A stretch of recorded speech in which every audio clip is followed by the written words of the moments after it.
Thank you, Father Becker. Reverend Fathers, the Boy Scouts, any other honored guests, and my brothers.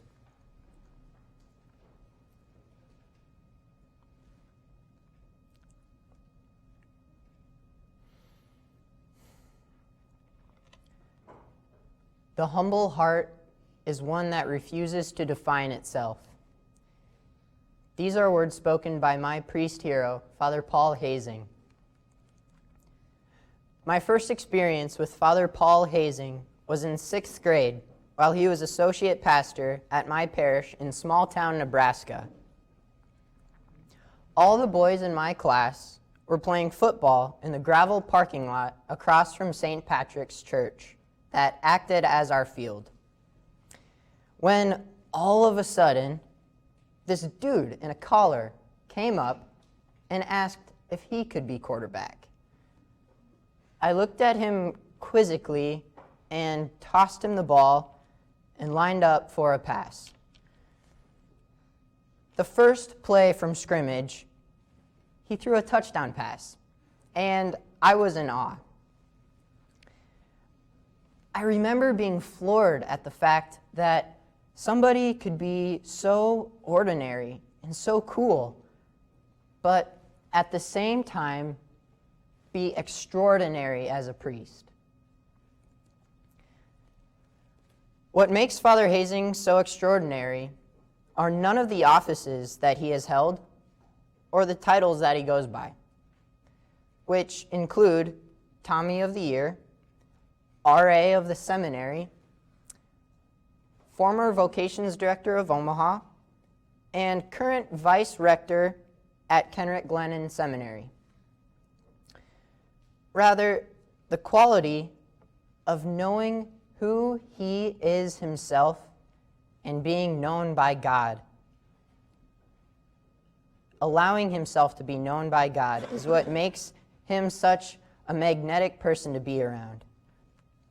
Since I can remember, this is something that I have desired. So naturally, I wanted to make it a point to discover some of the reasons why I emulated this priest. I wanted to emulate this priest. These are what I have found. Father Hazing has a conviction that nothing is worthwhile unless it is being related to Jesus in prayer. We are supposed to invite Jesus into our joys, our messes, our fears, and our decisions, not to maintain this facade that has nothing to do with reality. Another reason why I deeply appreciate Father is the amount of gravitas with which he lives his life.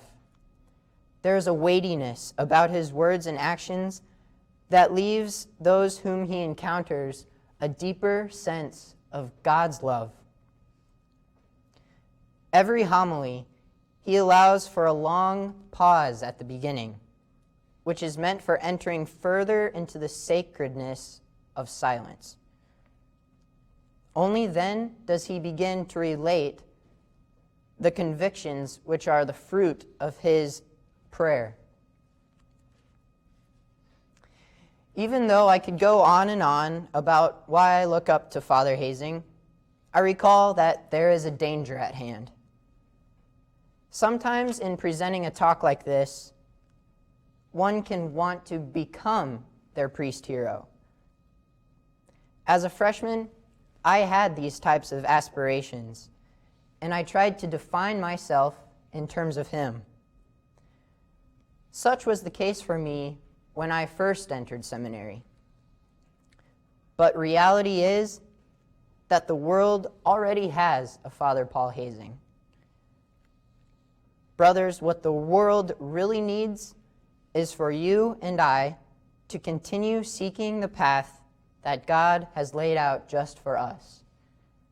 Because after all, and now I quote my priest hero, the humble heart is one that refuses to define itself. Praised be Jesus Christ. Now